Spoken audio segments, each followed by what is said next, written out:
चलो हेलो माँ, nice to meet you. क्या हाल है यार? How are you? Hello, Ahmad. I'm fine. Thank you. How are you? I'm good. I'm good. So I would like to introduce you first. Guys, with us we have Maha Mohsin. She did her MS in clinical psychology from Bahia University.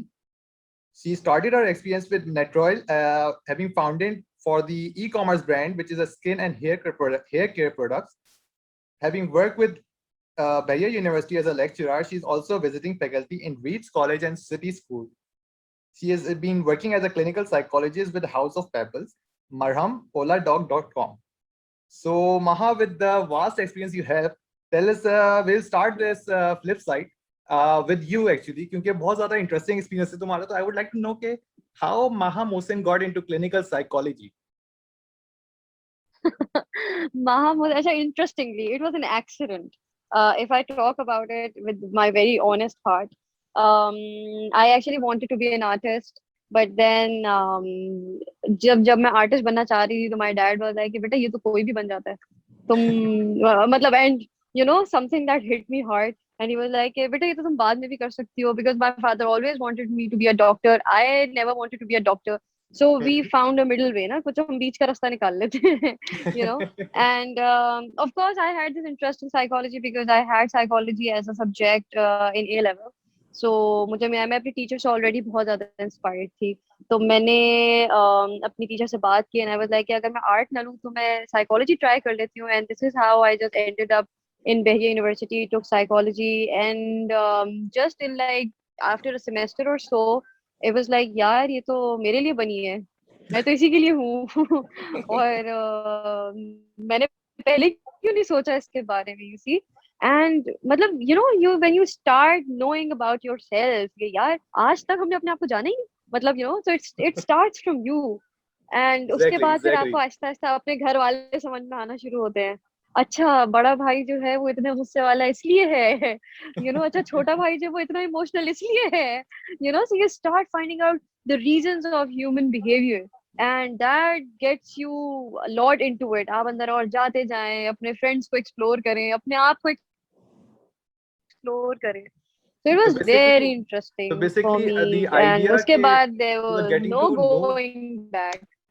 the idea that you were getting to know more about the people. So ये एक intriguing idea था which led Maha Mohsin into the clinical psychology basically. Yes, yes, yes. There are a lot of people around you जिनको आप सिर्फ कभी कभार उनके behavior को देखते हैं, यार ये ऐसा क्यों है. And even हाँ. psychology was giving me all the answer कि हाँ ये सामने वाला बंदा ऐसा क्यों है. That was interesting. वैसे you mentioned your teacher कि जिसको जिसको जिस which caused his inspiration in you कि यार मुझे clinical ये psychology itself, क्योंकि उस वक्त तो basically you were just introduced to psychology. Clinical को तो अभी हम discuss करेंगे क्योंकि यहाँ पे जी तो जी भाई जी. clinical का बहुत सीन है. मतलब I think Pakistan need Yes. a lot of clinical psychologists instead of doctors, क्योंकि खैर वो एक इंटरेस्टिंग टॉपिक है, will uh, discuss about that. But what teacher ने तुम्हें हम्म ऐसा क्या इंस्पिरेशनल या ऐसा क्या इंटरेस्टिंग कोई ऐसा केस डिस्कस किया था या कोई ऐसी स्टोरी शेयर की थी टीचर ने कि जो तुम which led to the inspiration? the first thing that inspired me of her was her mizaj, the temperament. She was a very calm, composed, cool. मतलब we being students at that time, हम A level students थे उनके, और हम उन्हें कितने ही piss off करने की कोशिश करें, she would always keep her calm, and I would be like कोई इतना ठंडा कैसे हो ऐसे सकता है जिंदगी हाँ. में. कोई इतना सुकून वाला, वो किसी चीज पे गुस्सा ही नहीं कर रही.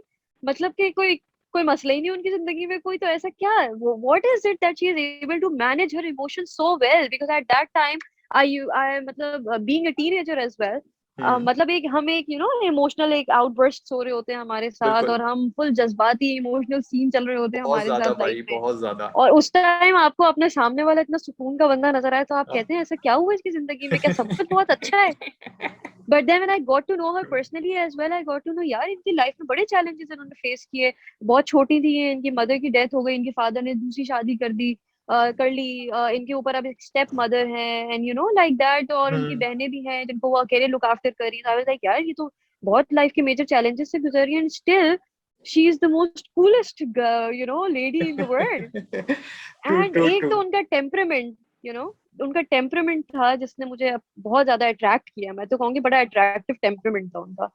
Secondly, और of वैसे course, आपको her पाकिस्तान grip में इतना on the इतने सुकून course. वाले लोग मिलते भी नहीं है ना, कि इतने ज्यादा भाई वेरी सॉर्टेड लोग हों। अनलाइक, आप अपने घर में से चीखना चिल्लाना देख रहे हैं, आप बाहर मोहल्ले में एग्जैक्टली निकल रहे हैं, यार, आप ये रोड पे बहुत निकल रहे हैं, कॉमन आप लोगों को सिर्फ लड़ते देख रहे हैं, आप है। हाँ, दुकानदार से बात कर रहे हैं तो लड़ रहे हैं.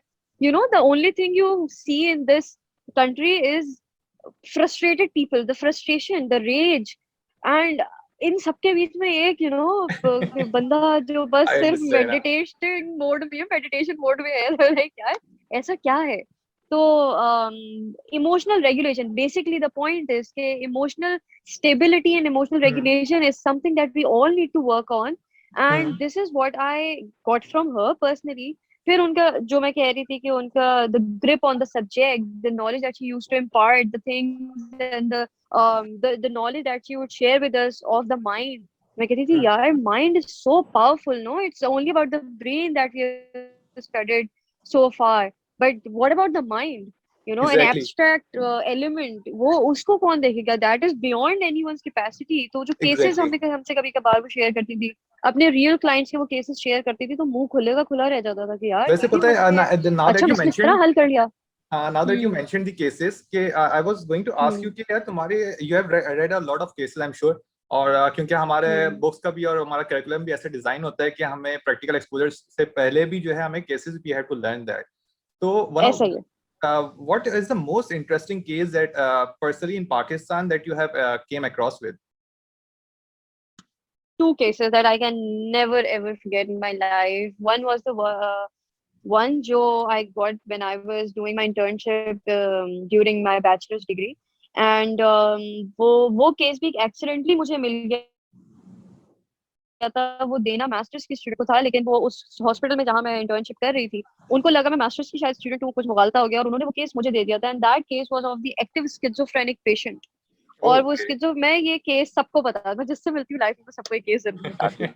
और मेरे सामने वो पेशेंट जो थे वो आके बैठे, और उनके साथ वार्ड बॉय भी आए थे, because he was dangerous, you can say he was instable. तो उनके पास वार्ड बॉय थे, फॉर सिक्योरिटी पर्पस. तो मैं आई जस्ट लाइक दैट, क्योंकि हमने उस टाइम से क्लिनिकल इंटरव्यू लेना ही सीखा था, बैचलर्स में ही थे, 7th सेमेस्टर था, and I started all like that. अच्छा आपका नाम क्या है? And he said dragon. मैंने कहा जी. Dragon? He said dragon. नहीं? मैंने कहा ड्रैगन. या एग्जैक्टली, मैं भी बिल्कुल ऐसे रिएक्ट कर रही थी. मैंने कहा अच्छा अच्छा. अब हमें ये भी सिखाया गया होता है कि आपने आगे से ना अब क्या अपने एज क्या अपने थी उनकी? इमोशंस को बहुत मैनेज करना है. He was 28 years old. Okay, and यार यंग। मैंने कहा ड्रैगन. अच्छा. मैंने कहा आप यहाँ क्यों हैं हॉस्पिटल में, किस कंप्लेंट से आप यहाँ एडमिट हुए हुए हैं? तो उन्होंने कहा वो मैंने अपने बहनोई को आग लगा के और मार दिया था, तो मैं इसलिए यहाँ पे. अब मैंने कहा ये मेरी कुछ समझ नहीं आ रही, ये क्या बातें हो रही है? आग लगा के? हाँ, मैं मुंह से आग निकालता हूँ क्योंकि मैं तो ड्रैगन हूँ. मैंने कहा अच्छा ठीक है. अब मैं प्रोटोकॉल फॉलो करने की कोशिश करी, और द ये गुड इंटर्नशिप किड्स, है तुम्हारी? जिनको टीचर कहते हैं बेटे ऐसे ऐसे, ये एग्जैक्टली, टीचर कहते हैं बेटा पहले ये सवाल, फिर ये सवाल, फिर ये सवाल. We were very naive at that time, we had no exposure. That was the very first time we were stepping into a practical field, and I got this patient. और हमें यूनिवर्सिटी की तरफ से इस पर्टिकुलर हॉस्पिटल को allowed नहीं था कि वो हमें ऐसे अनस्टेबल पेशेंट्स दें, हम्म हमें सिर्फ स्टेबल पेशेंट्स देने की इजाजत थी. बट एज आई सेड के मुगालते की वजह से मुझे ये पेशेंट मिल गए थे, तो मैं तो कंफ्यूज स्टेट में ही थी. एंड लेटर ऑन मैंने उनकी बातें जो थी वो कुछ इस तरह की गड़बड़ी किस्म की थी, फिर उनकी बॉडी लैंग्वेज चेंज होना शुरू हो गई, हम्म पर्सनैलिटी शिफ्ट आना शुरू हो गया, और आवाज भारी होने लगी. तो मैंने उनको 15 मिनट्स के बाद ही, हालांकि it was suppose to be a 45 minute session, मैंने उन्हें 15 मिनट्स के बाद ही कह दिया अच्छा ठीक है, we'll have another session later on, क्योंकि मैं डर रही थी. और हमें ये शो भी नहीं करना होता अपने क्लाइंट को कि आप डर रहे हैं, या अगर वो आपको डोमिनेट कर रहे हैं तो आप जो है वो सबमिसिव मोड में चले जाएं, चलिए, हम ये हाँ नहीं शो कर सकते ऑफ कोर्स. बिल्कुल। तो मैंने वार्ड बॉय को इशारे से कांपते हुए कहा, मैंने कहा भाई इन्हें ले जाओ. ये तो मुंह से आग निकाल के मुझे क्यों मार देंगी. And then I got to know, फिर मैंने वार्ड बॉय, मैं रिसेप्शन पे गई, मैंने कहा भाई ये क्या था? तो पता चला he this person was diagnosed with schizophrenia, और इनका एक्टिव फेज चल रहा था, तो ये हेलुसिनेट करते हैं और डिल्यूजनल रहते हैं. तो अभी ये इनको अभी हॉस्पिटल आए हुए 3-4 ही दिन हुए हैं, तो अभी तो ये मेडिकेशन पे हैं. इनफैक्ट इनको चेनों से बांध के रखते हैं, बिकॉज इस टाइम उनकी कंडीशन नहीं, ऐसी है कि या तो खुद को अपने आप को भी मार सकते हैं, दूसरे को भी मार सकते हैं. उनकी बिल्कुल मेंटल हेल्थ जो थी वो डेट्यूरेट हुई, सही है, मतलब वो he was not in his senses, he was not stable living in state नहीं होता है। रियलिटी. हाँ, उन्होंने बिल्कुल ऐसे ही है. मैंने कहा अच्छा, भाई गलत कर दिया आपने मुझे हवाले करके ये। And it was actually very dangerous. इसके लिए उन्होंने बाद में अपोलोजाइज भी किया, बल्कि उनको तो एक लेटर हमारी यूनिवर्सिटी से चला गया था कि आपने एक बड़ा रिस्की स्टेट में हमारी स्टूडेंट को और पेशेंट को भी रखा। बहरहाल अच्छा, खैर, ये बहुत क्लोजली मॉनिटर होता है, तो इसका मतलब कि कौन सा पेशेंट किस तरह के जो है प्रैक्टिशनर के पास जा रहा है। definitely, definitely even right now when I am working with House of Pebbles, वहां पे जब कोई पेशेंट आता है तो उनसे एक ब्रीफली पूछा जाता है कि आपका प्रॉब्लम क्या है, एंड देन ये देखा जाता है कि ये पर्टिकुलर प्रॉब्लम जो है ये किस थेरेपिस्ट की एक्सपर्टीज है। हम्म। क्या ये प्रॉब्लम सही है। सीबीटी के थ्रू, कॉग्निटिव बिहेवियरल थेरेपी के थ्रू अगर रिजॉल्व होगा तो सीबीटी प्रैक्टिशनर कौन है, फिर वो आप किसी चाइल्ड थेरेपिस्ट को नहीं पकड़ाएंगे case. You getting? So not everybody can do everything. It's just like when you are a doctor, you have hmm. expertise in pediatrics and gynecology बिल्कुल बिल्कुल। and dermatology, you know, so it's like this, it's just like that. तो बहरहाल एक ये case, and एक and the अभी second recent case. Case आया था जो, या the recent case which I got, वो केस था ऑफ अ पर्सन जिसकी सेक्सुअल आइडेंटिटी इशू था। she was a girl but she was acting like a guy, and she was making girlfriends because she thought she was a boy. So you know, like there was a lot of confusion. She did not know okay. that उसका gender, उसकी sexual identity issues थे उसके साथ। तो when the interesting thing that happened कि पहले तो हम डायरेक्ट कॉल पे बात करते हैं, अपॉइंटमेंट सेट करना और थोड़ी सी कॉल पे कंसल्टेशन करते हैं, और उसके बाद फिर आप अपॉइंटमेंट सेट करते हैं, फिर आप उनको अपनी क्लिनिक बुलाते हैं। So it was like pre Covid days, जब बिल्कुल कोविड के आने से थोड़े दिन पहले की बात है ये, कि मैंने उनको अपने क्लिनिक जब बुलाया, उससे पहले 2 दफा मेरी उनसे कॉल पे बात हुई थी। तो I was expecting a girl because आवाज लड़कियों वाली और नाम अच्छा, भी वो लड़कियों आवाज वाला, आई वगैरह वाज सब एक्सपेक्टिंग अ रहना गर्ल। सहना सब वैसी है। हाँ मतलब आवाज, क्योंकि मैं कॉल पे थी तो आवाज तो लड़की की थी, एंड उनका नाम भी लड़कियों का ही था, तो मैं उनसे अब तक उन्हें एज अ फीमेल ही ट्रीट कर रही थी। तो मैंने उनको जब उनका सेशन अब वो किया, स्केड्यूल किया, क्लिनिक में मैं बैठी, तो वो जब एंटर हुई है रूम में, तो मैंने कहा जी। तो उन्होंने कहा महा मोहसिन। मैंने कहा जी। मैंने कहा हाँ, आपके साथ सेशन है ना मेरा। मैंने कहा नहीं, आपके साथ तो आई एम सॉरी मेरा सेशन नहीं है, मैंने तो नहीं स्केड्यूल किया। तो उन्होंने कहा, उन्होंने अपना नाम बताया, एंड मैंने कहा अच्छा, अब वही वाली बात, हम शो नहीं कर सकते तो अंदर ही अंदर रखना होता है जो रखना होता है। मैंने कहा oh I am so sorry, I could not recognise you. She was actually looking like a boy, अच्छा, बिल्कुल बॉय थी। पूरा गेटअप उन्होंने वैसे ही मतलब किया कि हुआ है। उसको बिल्कुल गेटअप वैसा ही था, मतलब उन्हें देख के कोई कह नहीं सकता था कि वो लड़की। बॉय कट और वही लड़कों वाला, पूरा लड़कों वाला हो लिया था, मतलब किसी तरह वो नहीं लग रहा था कि वो लड़की है। तो मुझे लगा कि कोई मेल पेशेंट जो है वो चलते हुए आ गया। और मैं कन्विंस, मैं जब उन्होंने नाम बताया मुझे, तो मैंने कहा ओ अच्छा, आई एम सो सॉरी, मैं आई आपको रिकॉग्नाइज नहीं कर सकती। And she understood it as well because I am sure कि उनको सोसाइटी में प्रॉब्लम होती होगी आइडेंटिटी का। वो और फिर बेसिकली जब मैं बैठी अंडरस्टैंड भी खैर करी थी उनके, कि सोसाइटी में जो ये प्रॉब्लम्स हैं तो मतलब लोग रियलाइज करते हैं, तो she was also understanding this कि ये सोसाइटी में एक प्रॉब्लम है, right. she actually belonged to an LGBT community, and उनको आपको पता है ऑलरेडी एक्सेप्टेंस नहीं है पाकिस्तान में हम्म। LGBT क्यू के जो मेंबर्स होते हैं। तो हम्म। उनको she already had faced a lot of bashing from the society already, तो वो उनको फिर उनको आदत थी। लेकिन खैर हम्म। अपने एंड से तो मैंने नहीं शो किया। एक मुझे सिर्फ इतना सही एक वो हुआ कि अच्छा, मैं उनको जेंडर कंफ्यूज करी, क्योंकि बात करने में लड़की और देखने में बिल्कुल लड़का। तो ये एक बड़ा इंटरेस्टिंग केस था, ये मैंने अपनी लाइफ में फर्स्ट टाइम एक यू कैन से होमोसेक्सुअल का केस था जो मैंने लिया था। तो ये 2 केसेस हैं जो मैं अपनी लाइफ में शायद भूल नहीं सकती। इंटरेस्टिंग यार, अदरवाइज बहुत इंटरेस्टिंग। केसेस रोज आ रहे जा रहे होते हैं, लेकिन हाँ। ये 2 बहुत अच्छे ऐसे हैं कि बड़ी वैसे, विविड मेमोरी मेरी है इनके लिए। अच्छा वैसे आई एम सरप्राइज कि एक जो है सेक्सुअल आइडेंटिटी का केस और एक जो है बिल्कुल ही जो है वो डिफरेंट केस के बंदा जो है अपनी आइडेंटिटी कॉन्फ़िगर नहीं कर पा रहा। लेकिन यू मेंशन कि हम्म। हाउस ऑफ पेबल्स, तो how are things with house of pebbles, what do you do there, और क्या सीन होता है। I practice there. That is like my private clinic. एक तरह से House of Pebbles is the name under which I'm working. I am an associate clinical psychologist there, so I have my days, my timings there. So patients usually call, and if they want specifically session from me, they take my name and they say कि महा मोहसिन से हमारा session आप set कर दें, तो वो फिर schedule हो जाता है, and I see my clients there. So that is the only clinic that I'm working with right now. But thanks to Covid अभी आजकल ज्यादातर ऑनलाइन ही चल रहा है, हम ज्यादा नहीं जा पा रहे क्लिनिक पे। But house of online, pebbles is the only name that I am affiliated with. Online की वजह से जो है हाउ डू यू मैनेज के ये साइकोलॉजिकल ट्रीटमेंट्स कैसे तुम लोग करते हो, क्योंकि आई बिलीव के एक साइकोलॉजिकल जो भी एक जो क्लिनिकल साइकोलॉजिस्ट है, he has to be or she has to be there in front of the patient ताकि वो आराम से कम्युनिकेट कर सके, उसकी बॉडी लैंग्वेज अंडरस्टैंड कर सके. ऑफ कोर्स जिस भी तरह से हमारे पाकिस्तान का इंफ्रास्ट्रक्चर है, still communicating on internet is still a problem, right? तो वो how do you manage that on during Covid के online It is very difficult to manage, and I'm happy, I'm glad that you brought this up. Imad, see, if I tell you, अब तो बाकायदा इसको teletherapy का नाम दिया जाता है, क्योंकि now this is a thing. Okay. Covid से पहले शायद टेलीथेरेपी का कोई ऐसा इतना कॉन्सेप्ट नहीं था. There were already people, they were taking telephonic sessions as well, लेकिन इतना कोई वेव नहीं थी, because people you would just step in a clinic just like that and have their sessions. तो कोई सोचता ही नहीं था कि हमें ऑनलाइन भी सेशंस लेने पड़ेंगे. लेकिन it is very challenging, talking to an MBBS doctor on call के, जी मेरे पेट में दर्द हो रहा है, मुझे दवा बता दें, ये मसला नहीं है. लेकिन घर में बैठ के और ये बताना कि मुझे डिप्रेशन है घर वालों की वजह से, और घर वाले बाहर बैठे हैं और आपकी बात सुन रहे हैं. So every information that the client shares with us is super confidential.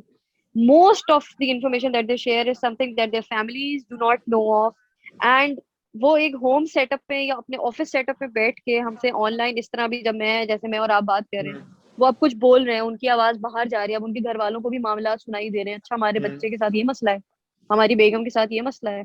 सी, एक तो सबसे बड़ा ये चैलेंज आता है कि फिर लोग जो होते हैं वो दे स्टेप बैक, वो कहते हैं नहीं हम सॉरी, हम घर पे हैं, हमारी आवाज कोई सुन लेगा तो हम आपसे सेशंस नहीं ले सकते. एक तो कॉन्फिडेंशियलिटी का प्रॉब्लम होता है, घर वालों को सारे सीक्रेट्स खुल जाते हैं. दूसरा प्रॉब्लम हमें एज अ थेरेपिस्ट भी यही आता है, बिकॉज हमारे लिए ज्यादा इंटरवेंशंस को अप्लाई करना फेस टू फेस, अब जैसे मैं हूँ, अगर मुझे उनसे कोई एक्टिविटी करवानी है या मुझे उनका कोई टेस्ट लेना है, for example human figure drawing है, पर्सनालिटी असेसमेंट करना है, अब मैं उनको कैसे बोलूँ? मैं I'm the one who has to provide the material. तो अब हमें उसके लिए पहले से प्रिपरेशन करनी होती है. हम पहले क्लाइंट को बोलेंगे भी एक पेपर पेंसिल लेके बैठिएगा, और हमें बिहेवियरल ऑब्जर्वेशन, अब जैसे अभी आप है, मुझे आपकी सिर्फ इतनी बॉडी नजर आ रही है, यार मैं आपकी लेग्स नहीं देख पा रही, मेरे लिए बहुत इंपॉर्टेंट है आपकी बॉडी को रीड करना इस टाइम पे, अगर मैं आपका सेशन ले रही हूँ, मुझे देखना है कि आप एंजाइटी की वजह से अपनी टांगे तो नहीं ज्यादा हिला रहे, आप फिजिटिंग तो नहीं कर रहे. अब मुझे इस टाइम आपके ना हाथ नजर आ रहे हैं ना टांगे नजर आ रही है, तो ना मुझे ये पता चल रहा है कि आप फिजिट कर रहे हैं नहीं कर रहे हैं, ना मुझे ये पता चल रहा है कि आपने टांगे हिला रहे हैं नहीं हिला रहे हैं, आप कुर्सी के एज पे तो नहीं बैठे हैं, आप बहुत टेक लगा के तो नहीं बैठे. अब मेरी बिहेवियरल ऑब्जर्वेशन ये सब भी नोटिस होता है. Everything, the moment you enter there in the clinic, वहां से आपकी observation start हो Nice जाती है. यार, जबरदस्त. Until you step out. So of course it is very challenging. The reason why I stopped, there was a time when I actually stopped taking online clients, और मैंने कहा नहीं भाई, जब खुलेगा 2 साल 3 साल भले जितना टाइम लगे, मैं फेस टू फेस पेशेंट्स लूंगी, क्योंकि पेशेंट्स जो है वो भी नहीं इतना ज्यादा स्टिक हो पा रहे थे, वो 2-3 सेशन के बाद छोड़ देते थे. मुझे खुद भी ऐसा लग रहा था कि मैं जस्टिस नहीं कर पा रही हूँ थेरेपी के साथ. और अब तो खैर हमारे पास सर्टिफाइड वैसे सक्सेस रेट होता हैं, लेकिन ऑनलाइन पेशेंट्स का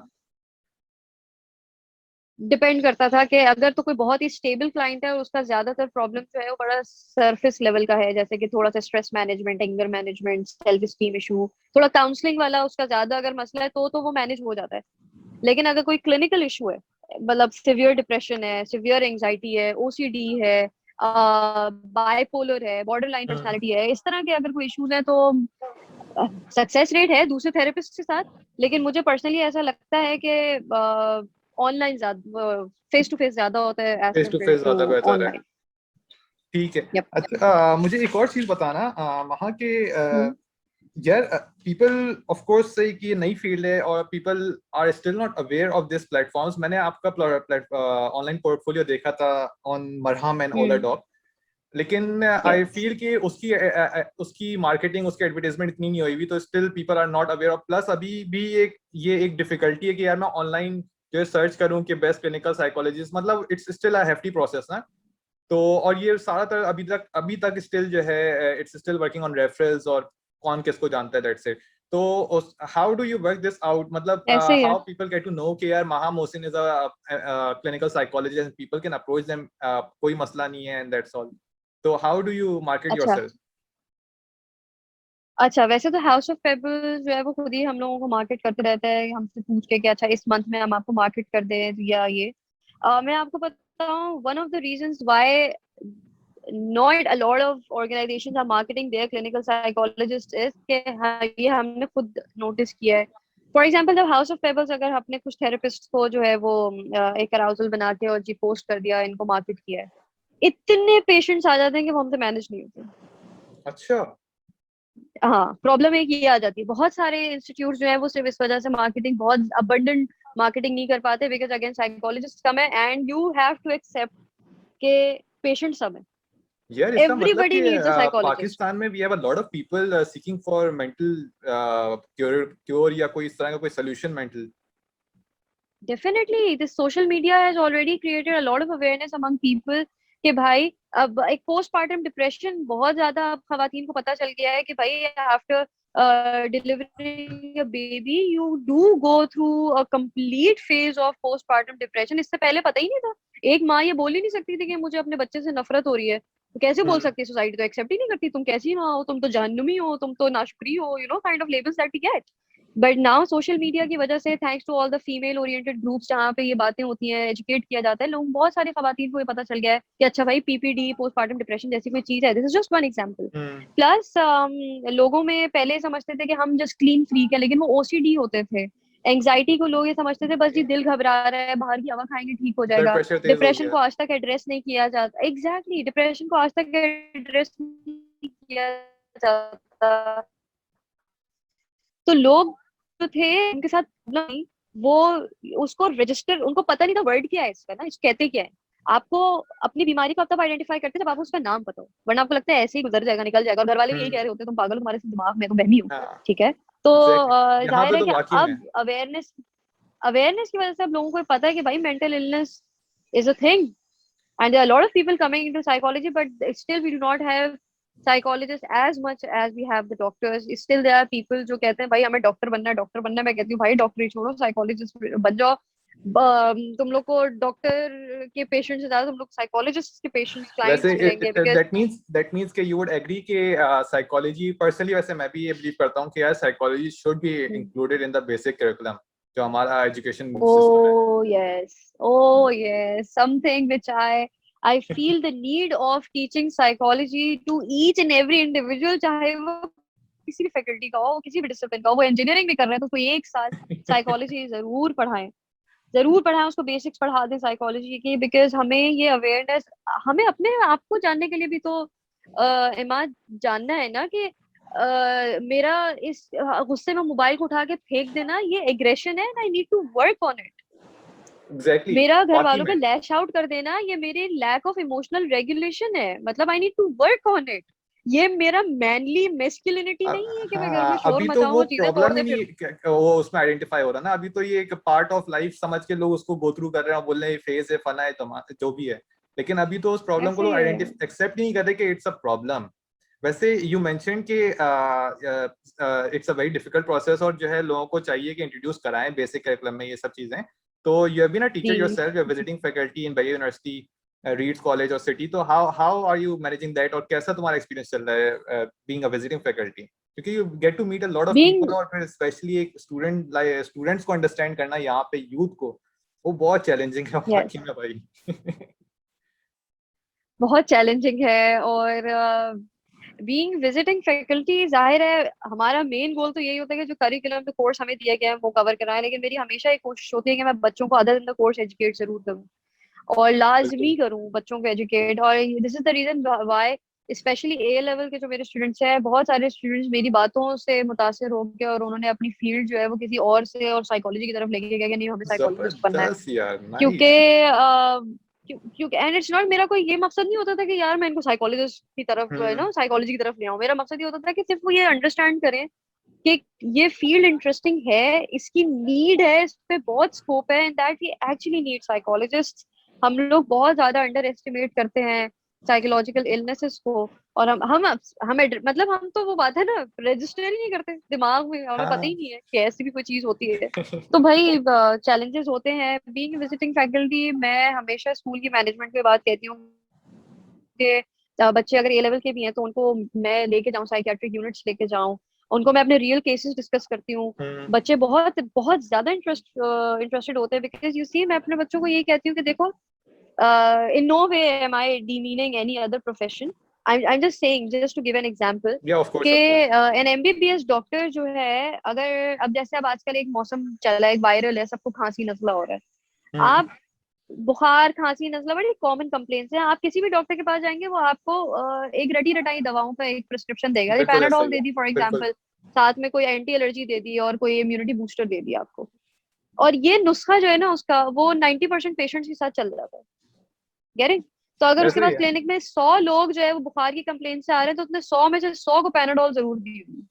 So it's like हाँ, one treatment for for like lot of 100 people, patients with हाँ, one complaint. बिल्कुल, exactly. With psychology, with psychology, you know, हमारे क्लिनिक, मेरे क्लिनिक में 5 डिप्रेशन के पेशेंट्स आएंगे, उन पांचों का ट्रीटमेंट प्लान डिफरेंट होगा, बिकॉज उन पांचों की मैनिफेस्टेशन डिफरेंट होगी। So it's not like one size fits all.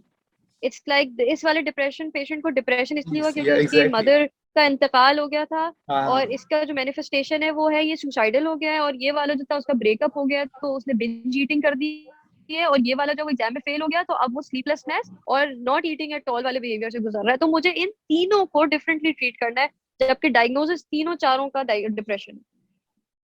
अच्छा, इवन You दो the see? Diagnosis is the So same, लेकिन ट्रीटमेंट उन तीनों का डिफरेंट पाथ से होगा, डिफरेंट तरीके से क्योंकि होगा। सबके वेयर अबाउट्स डिफरेंट है, अच्छा, सबके मैंने, हाँ, अपने ट्रॉमा को सही है। प्रोसेस करना डिफरेंट है। किसी को डिप्रेशन किसी और वजह से हुआ है, किसी को किसी और वजह से हुआ, ठीक है? और उन ठीक है। सबके सिम्टम्स डिफरेंट है। डिप्रेशन के इस बंदे के सिम्टम्स होंगे, वो बहुत ज्यादा ओवर ईटिंग कर रहा होगा और ओवर स्लीपिंग कर रहा होगा, और ये वाला बिल्कुल खाना पीना छोड़ दिया होगा और इंसोम्निया हो गया होगा। ओके, ओके, तो दोनों को डिप्रेशन है। ठीक हो गया। तो अब मुझे इसके लिए बिल्कुल डिफरेंट प्लान बनाना है, और इसके लिए बिल्कुल डिफरेंट प्लान बनाना है। तो we Imad we treat something which we actually cannot see, you know, it's not about the brain but the mind. There are exactly, या। things which are messing up with the mind. You cannot, it is not a tactile object. आप brain को जब neurologist पढ़ते हैं, psychiatrist पढ़ते हैं, तो वो ब्रेन को हाथ में यूं पकड़ के ऑपरेट करना, उसकी नर्व्स, उसके जितने centres and everything you can study, but mind it's still an abstract idea, still an and you're abstract treating idea. that, you're या। treating something which you cannot see, right? वैसे ये So you mentioned that you cannot see, but it's a common saying that to understand someone you have to put yourself in their shoes basically. तो to empathy, treat a yes. patient, तो तुम भी actual ऐसा होता है कि you have to go through phases के you have to think like them, you have to act like them कि यार अच्छा इसका case है, तो let me just try to understand him by being like them. So what do you do in that situation? We cannot succeed until we empathize with our patients, Imad. हमें definitely we have to think like, not actually think like them, but feel as if we are in their shoes, right? क्योंकि जब तक हम अपने आप को उनकी जगह पे रख के नहीं सोचेंगे ना, we'll be very indifferent and unempathetic towards them, जो कि is the Exactly, last thing, because उनको वैसे ही empathy और मतलब एक unempathetic behavior उनको सोसाइटी से ऑलरेडी बहुत ज्यादा मिल चुका होता है, तो we are the last people के जिनसे वो ये एक्सपेक्ट करना चाहेंगे। तो हमें, अगर हम भी उनको ये बोलेंगे कि हाँ जी ठीक है, मसला ही नहीं है, ठीक हो जाएगा, तो वो कभी, मैं आपको बताऊंगी, ऐसा हुआ है मेरे साथ कि one of my clients who was diagnosed with depression, उन्होंने मुझे ये बात कही कि she had lost her mother और चाइल्ड, आई एम पता नहीं, I think she lost her mother and she was depressed, and she came to me. उन्होंने कहा कि बातों बातों में, like she was crying, of course catharsis था, एंड शी सेड के आप सोच भी नहीं सकती हैं कि मैं किस तकलीफ से गुजर रही हूँ कि मेरी माँ चली गई है, और आप, मैंने उन्हें आगे से बोला नहीं मैं बिल्कुल समझ सकती हूँ, एंड शी सेड नो, आप नहीं समझ सकती क्योंकि आपकी माँ जिंदा है, डोंट से दैट, मुझे झूठ नहीं सुनना। And you know that was like, yeah. माँ ये नहीं, क्या किया बिल्कुल तुमने? बिल्कुल सही कह रही है वैसे एक्चुअली एंड में आई वो। वाज लाइक यार वो सही कह रही है, मैं कैसे सोच सकती हूँ, अल्हम्दुलिल्लाह माय मदर इज अलाइव, मैं वो पेन फील कर ही नहीं सकती उस बंदे का जिसकी माँ जो है वो अभी नहीं है दुनिया में, कहते हैं। एग्जैक्टली। तो और उस, अब लोग, हमें कितने लोग आराम से बोलते थे यार कोई नहीं, मैं तुम्हारा दुख समझ सकता हूँ, हो जाएगा, वो कहते हैं नहीं भाई तुम हमारा दुख नहीं समझ सकते, बिकॉज तुम उससे नहीं तो वो गुजर रहे, सिचुएशन में हो ही नहीं, एग्जैक्टली, या। वो हाउ सिचुएशन में हो ही नहीं, हाँ। राइट? तो हमें अपने आप को उनकी सिचुएशन पे रखना पड़ता है, और फिर next time for every other client, अगर मुझे कुछ ऐसे डायलॉग से गुजरना पड़ा, तो मैं फिर आगे से ये कहती थी कि मैं वाकई शायद उस पेन को फील नहीं कर सकती जिससे आप गुजर रहे हैं, क्योंकि मैं उससे अभी तक नहीं गुजरी, and this works better, and they are like oh thank God somebody said this. Nice, nice, nice, nice, that's good यार। तो वो Okay? बेचारे थोड़े से तो रिलीफ हो क्लिनिक जाते में बैठ के होंगे हर यार, चलो पेशेंट के सही साथ है हमारी एटलीस्ट। लर्निंग होती है। हाँ कि the practitioner is at least being honest with us कि हाँ वो अंडरस्टैंड नहीं कर रहा, And but he somebody is validating their real emotion and their exactly. feelings, because this is what we lack ना, हम validate नहीं करते किसी और के emotions को। हाँ यार वैसे यू मेंशन कि हम वैलिडेट नहीं करते, और प्लस के we don't have a lot of practitioners और क्लिनिकल साइकोलॉजिस्ट नहीं आते फील्ड्स में। तो टेल अस अबाउट हम्म। कि क्या प्रोसेस है और what you can guide to the people who want to join this field, और इवन सही आप पैशनेट ना हो about it, a lot of people are doing things that they are not passionate about, right? तो at least hmm. आप try तो करो। how what would you suggest कि what is the way कि people can try or explore things in psychology? See, if the audience that is right now listening to me, अगर वो A level में की तरफ जा रहे हैं, तो A level offers this subject psychology। तो A level में आप 2 साल psychology for example that is a really good time you can actually explore the subject। 2 साल आप psychology पढ़ते हैं, आप explore करते हैं, उसमें बहुत सारी different domains आप पढ़ते हैं, और उससे आपको अंदाजा हो जाता है if it's your thing or it's not। That mainly depends on the teacher as well who is hmm. teaching। लेकिन definitely आपको खुद भी पढ़ के पता चल जाएगा कि यार you have the interest or you don't have the interest। So अगर तो you still have time to choose psychology as a subject in your A level। I don't really know about inter, मेरे ख्याल से inter में होता है ये psychology subject, लेकिन A level में तो definitely होता है। उसके बाद you can get yourself enrolled in BS psychology, which is being offered by Karachi University right now। Bahria University Institute of Professional Psychology जो है Bahria University का, वो भी ऑफर कर रहा है। एंड आई हैव हर्ड कि अभी कुछ और अच्छे इंस्टीट्यूट्स हैं, जैसे कि सीबीएम है। सीबीएम खैर हम्म। मास्टर्स ऑफर करता है, लेकिन शायद इकरा यूनिवर्सिटी है, इकरा यूनिवर्सिटी ने साइकोलॉजी ऑफर पिछले साल से शायद स्टार्ट किया है। So now we do have universities which are offering bachelors in science in psychology. And with that you can always then, once you're done with a 4 year degree, तो उसके बाद फिर you can always go for MS in clinical psychology। that is the specialization if in hmm. clinical psychology। वरना clinical psychology के अलावा we have organizational and educational psychology as well। So depends। So clinical psychology is something that I chose because I was more interested in just studying about illnesses and disorders। Organizational psychology is just another field which really goes well with the human the HR ठीक हो part गया of हाँ। business commerce की field है ये वाली सारी। उसमें एचआर के साथ बहुत अच्छा, बिकॉज अब तो बहुत अच्छी अच्छी बड़ी बड़ी कंपनीज जो है वो अपने एचआर पैनल में एक साइकोलॉजिस्ट को ऑर्गेनाइजेशनल साइकोलॉजिस्ट को लाजमी बिठाती है कि for the recruitment purposes job JD design करना, जॉब टाइटल डिजाइन करना, एम्प्लॉय यार वैसे मोटिवेशन पे काम हाँ, करना। इस फील्ड के बारे में तो मैंने सोचा ही नहीं कभी कि this is actually a thing कि asking psychologist to play part in defining the job description, क्योंकि वाकई में the work environment here is extremely pressure, extreme pressure है। और कोई साइकोलॉजिस्ट अगर उसको डिजाइन करता है तो वो अंडरस्टैंड कर सकता है कि ह्यूमन यस, कैपेसिटी क्या है। तो वैसे सॉरी मैं तुम्हारी बात ये वाकई काट दी, ऐसा होता प्लीज है कि आप कंटिन्यू। फिश को आप हायर कर लेते हैं कि तुमने दरख्त चढ़ना है। ये लिटरली ये वाली हाँ है जो हम अक्सर कभी पिक्चर देखते हैं सोशल मीडिया पर रोटेट होती है। ये हो जाता है क्योंकि आपको बस ऐसा लगता है कि हर बीबीए वाला बच्चा जो होगा वो मंजन बेच देगा। नहीं, नहीं होता ऐसा। आपको, आप जब तक उनका पर्सनैलिटी असेसमेंट नहीं करेंगे, जब तक आप ये देखेंगे नहीं कि वो किस एरिया में बेटर परफॉर्म कर रहे हैं, आप कैसे डिसाइड कर सकते हैं कि वो आपका मंजन बेच देगा। एक हाँ बात है, एग्जैक्टली। द हाँ reason why most of people fail and then they're not able to do good in their at their workplace, and then they end up thinking that they are bad, they're poor, they're not able to compete with the world, there's something wrong with them, their self esteem shatters। उसके बाद फिर वो तमाम नजरों नयाज से गुजर के depression में जाके फिर वो हमारे पास आते हैं। तो you see how it starts. तो अगर अगर हर कंपनी जो है ऑर्गेनाइजेशनल साइकोलॉजिस्ट हायर कर ले या क्लिनिकल साइकोलॉजिस्ट ऑन बोर्ड रख ले, और वो रिक्रूटमेंट के टाइम ही असेस कर लें कि इस बंदे का फोर्टे क्या है, ये किस जॉनरा में काम कर सकता है, या ये मतलब इतना एबल है भी, केपेबल है भी इस काम के लिए जिसके लिए हम हायर कर रहे हैं, उसके लिए भी हम्म। आसान होगा और आपकी कंपनी को भी नुकसान नहीं होगा। हाँ माहौल भी बहुत एडजस्टेबल हो जाएगा उसके लिए। बिल्कुल ऐसे ही है। And same is with educational psychology. आप एजुकेशनल साइकोलॉजी भी कर सकते हैं, then that is relating definitely more to the educational institute. Curriculum designing, बच्चे की एज के हिसाब से करिकुलम डिजाइन करना। एक बच्चा अगर एक एज में आगे सिर्फ 3 कलर्स तक की इंफॉर्मेशन ग्रास्प कर सकते हैं, तो आप उसको चौथे कलर को लर्न मत करवाएं जबरदस्ती से, हमारे यहाँ तो ये सब चीजें लैक करती है। हमारे यहाँ बहुत ज्यादा। करिकुलम पता नहीं बच्चों का स्पेशली किस तरह डिजाइन हो जाता है। यार बच्चों वैसे को इसी बच्चों रट्टे के रट्टे हवाले लगा से रहे होते हैं। मुझे एक सवाल पूछना था, यस। एंड मेरी बहुत ख्वाहिश थी कि यार मैं ये सवाल जो है ना एक्चुअली मैं किसी से पूछ सकूं, क्योंकि इट्स अबाउट द एरिक्सन्स जी जी। 8 stage development of psycho social development theory, जिसमें वो ही टॉक्स अबाउट कि एरिक्सन्स, हाँ, यस। हाँ, तो ही टॉक्स अबाउट कि यार how to develop a healthy person जो कि सोसाइटी में पॉजिटिवली कंट्रीब्यूट कर सके, how to create a person ना उस थ्योरी में, if I am not wrong. जी जी। तो आई वांट जी जी। You to shed some light on it, मतलब क्योंकि उसमें पूरा उसने स्टेजेस बताए from early childhood to all the way to the adult stage. तो मुझे थोड़ा सा उसके यस। ऊपर थोड़ा सा कमेंट करो, क्या सीन है, how does that work out? Okay, this person by the name Eric Erickson, he gave And I think these 8 took this, psychosocial. he elaborated this theory from Freud's psychosexual theory या इस तरह की कोई theory थी? Yes, yes, yes.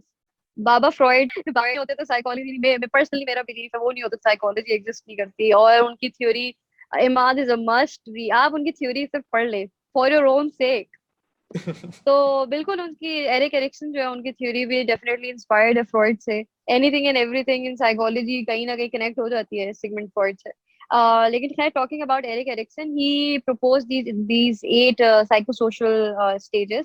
और उन्होंने starting from autonomy versus shame से लेके और फिर गोइंग टिल आपका जनरेटिविटी वर्सेस स्टैग्नेशन। तो वो बाहर ये तो खैर टर्मिनोलॉजीज है, let's not get into it. अगर हम इसको बड़ा लेम एंड टर्म में रखें तो डेफिनेटली हम लोग स्टेज 1 से स्टार्ट होते हैं, and that starts from trust versus mistrust. First stage उनकी है ट्रस्ट वर्सेस मिसट्रस्ट की। और वो एक बच्चे का, मैं आपको ट्रस्ट वर्सेस मिसट्रस्ट फर्स्ट और एक लास्ट स्टेज है उसका एक ग्लिम्स दूंगी थोड़ा सा, तो आपको अंदाजा हो जाएगा कि how it works. So for example, the very first stage जो है ट्रस्ट वर्सेस मिसट्रस्ट की, इसमें ये होता है कि अगर उस time the care taker, the primary care taker which usually is the mother, अगर उसने अपने पैदा हुए छोटे बच्चे को, बिल्कुल न्यू बॉर्न की बात कर रही हूँ मैं, if she is there to cater the needs of the child, whether she is there to attend to those needs, ठीक है, और इफ शी इज नॉट, एक बच्चे का ट्रस्ट जो है ना वो इतनी सी एज में डेवलप हो जाता है प्राइमरी केयर टेकर पे। और अगर वो बच्चा वहां पे हम्म, फिक्सेट हो जाए, मतलब कि कुछ प्रॉब्लम हो जाए और उसका ट्रस्ट डेवलप ना हो सके अपनी मदर पे या कोई जो भी उसका प्राइमरी केयर हम्म, टेकर है, तो वो मिस्ट्रस्ट की तरफ जाता है। And Imad for life the person is not able to trust anybody in his life ever. आपका अगर अपने प्राइमरी केयर टेकर पे ट्रस्ट डेवलप नहीं हुआ होगा तो तो आप आपको किसी पे ट्रस्ट नहीं हमेशा करते? बाद में आके आप कल को आपको अपने फ्रेंड्स पे ट्रस्ट नहीं होगा, हम्म, आपको बहुत प्रॉब्लम हो रही होगी, आप लोगों को ट्रस्ट नहीं कर पा रहे होंगे, या फिर आप हर किसी को ट्रस्ट कर रहे होंगे। So there would be like two extremes. Either you would not be trusting people at all, or you'd be trusting them a lot.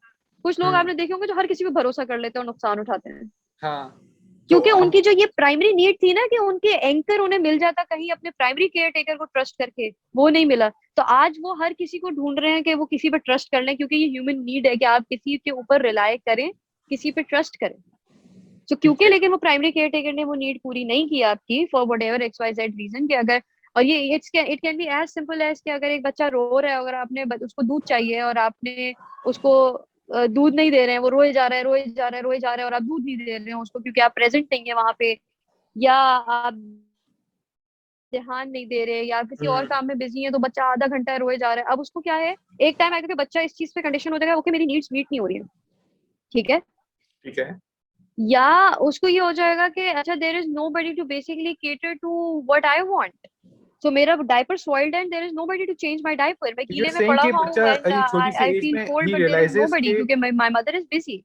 हाँ, तो यू आर सेइंग कि इस छोटी सी एज में द बच्चा रियलाइजेस कि यार he is having some requirements that are not being fulfilled by the caretaker. Definitely, definitely. और हम इसको सबसे ज्यादा इग्नोर करते हैं, कहते हैं बच्चे हैं नहीं क्या पता। अरे बच्चे हाँ, हैं वो, उन्हें सब एग्जैक्टली पता है, वो यार। दिमाग के साथ पैदा हुए हैं, उनकी पूरी पर्सनैलिटी फर्स्ट 5 इयर्स में बिल्ड हो जाती है। अगर आपने एक बच्चे को उसके जिंदगी के शुरू के 5 साल अपना पूरा हार्ट एंड सोल टाइम दे दिया, उसके 5 साल के बाद आप उसे कुछ भी कर ले, वो बच्चे की पर्सनैलिटी बन गई है और अब वो किसी और गलत रास्ते पे नहीं जाने वाला है आपके हिसाब से। So you basically have to invest these good quality time in your kids in the first 5 years. और अगर आपने वहां कोई लैगिंग करती है ना, तो फॉर लाइफ वो बच्चा रिलेशनशिप इश्यूज और mental issues, self esteem issues, confidence issues, ये सब फेस करता रहेगा। और आज जब हम मैं अक्सर अपने जो मेरे फेलो कलीग्स हैं साइकोलॉजिस्ट, उनके साथ बैठ के अक्सर जब हम लोग केस डिस्कस, या अगर मैं अपनी सुपरवाइजर के साथ केस डिस्कस कर रही होती हूँ, तो मैं हमेशा ये बात बोलती हूँ कि मिस ये जब क्लाइंट मेरे पास आके बैठा था ना, तो मैं कह रही थी इसको नहीं, इससे ज्यादा इसकी फैमिली को थेरेपी की जरूरत है, ये गलत आया हमारे पास। अगर इसकी फैमिली को हम प्राइवेट मतलब ठीक कर दें तो ऑटोमेटिकली हमारे साथ, हमारे यहाँ जो जितनी टीनेज पॉपुलेशन या ये यूथ आती है, मेरा दिल करता है मैं यूं बैठ के उनको, बेटा तुम्हारे साथ मसला नहीं है, तुम्हारे अम्मा अब्बा के साथ मसला है। तुम उनकी वजह से यहाँ बैठे हो, यू सी। सो यार, ये फैमिली फैमिली दिस इज से आ रहा एक्चुअली अ होता है वेरी बिग सारा प्रॉब्लम। प्रॉब्लम। मेरा टू बी ऑनेस्ट, मेरा घर पे पेरेंट्स से ही बहुत आर्ग्यूमेंट होता है इस बारे में कि भाई हमारे पेरेंट्स ने जो है इस तरह चीजें डेवलप ही नहीं करी हैं। There is a certain environment that the child needs, और हमारे पेरेंट्स जो है they are so yes caught up in the problems of the society itself, जो कि इतनी यस ज्यादा हैं और वो कम नहीं हो रही हैं, वो बढ़ ही रही हैं। तो वो बेचारे भी ऐसे मजबूर ही हैं है, कि they are not, they can वो फिगर आउट अ मजबूर वे। है, मतलब of course it's exactly, not that I am blaming parents, because उनको उनका भी वो भी brought मजबूर है। up इसी तरह के environment में हुआ है ना। So it will take generations for us to understand. The reason why I'm saying that psychology should be taught in every discipline, regardless कि उसका लिंक है उससे या नहीं। Because अगर आपने एक साल भी, मैं कहती हूँ, बेसिक्स पढ़ ली साइकोलॉजी की, तो आपको अंदाजा हो जाएगा कि यार आपको क्या चीजें एक दूसरे को नुकसान कर सकती है। So that you don't you understand, get to understand yourself and you get to know कि यार किस तरह एक ह्यूमन माइंड, एक बिहेवियर ऑपरेट करता है। डेवलप कैसे और अगर करते आप हैं, सिर्फ हाँ। उसी को समझ लें तो कम से कम you will have a healthy family later on, so that you will have healthy kids and there would be no issues like exactly, ये making common making life depression, anxiety simpler. और self esteem वाले। yes yes just तो if we understand that, the reason why I want कि भाई लोग पढ़ें psychology. हाँ, अच्छा, फिर ट्रस्ट और मिसट्रस्ट के बाद जो है शेमफुल, और वो भी आता है एक और एक्ट है, ऑटोनॉमी वर्सेस ऑटोनॉमी। शेम। हाँ, तो फिर उसके बाद क्या प्रोसेस होता है? अच्छा, ऑटोनॉमी वर्सेस शेम आपका टोटल ईयर्स समझने होता है, आपके 2 ईयर टिल 3.5 4 ईयर्स वाला टाइम होता है बच्चे का, जिसमें आप बच्चे को इधर इंडिपेंडेंट कर देते हैं या उसको शेम में डाल देते हैं अपने ही एक्शन से। For example, autonomy versus shame में you are either giving autonomy to the child. For example, अगर मैं अभी हम कहीं दावत में जा रहे हैं और मैंने अपने बच्चे को चेंज कराने कपड़े दावत के लिए। हम्म। अब मैं एक एक तो ये होता है जो हमेशा होता है, मैंने ये अलमारी से कपड़े निकाले, ये पहनो ये पहनो, और मैं क्या ठीक है मैं कह रही हूँ ये पहनो तो तुम यूं पहनो। हाँ, ठीक है। अब अगर बच्चे ने नहीं भी पहनना है, नहीं मुझे ये नहीं पहनना है, उसकी अपनी नहीं कोई क्यों नहीं डिमांड्स पहनना, हैं। ये दावत वाले कपड़े तुम यही पहनो। एक इसका तरीका ये होता है कि अगर आप बच्चे को हार्मलेस डिसीजन मेकिंग लेने दे, सो दैट द चाइल्ड, उसका ये सेल्फ कॉन्फिडेंस डेवलप हो। आप उसको 2 शर्टें निकाल के दे, दोनों ऐसी हो कि जो दावत में अगर वो पहने तो अच्छी लगी। आप उसे 2 शर्टें निकाल के दे, बेटा कर ले, okay mama I want the blue one, okay fine let's wear blue dress today. बच्चे को क्या दिया आपने? बच्चे को ये दिया कि okay I can make decisions for my self, exactly. या मेरे decision, my mom true can true actually be true. Happy with my decisions. You see, there are a lot of people roaming in the society who are unable to take decisions for their life. We see people getting married और शादी होने के बाद भी अपनी अम्मी से पूछते, अम्मी हम बाजार चले जाएं?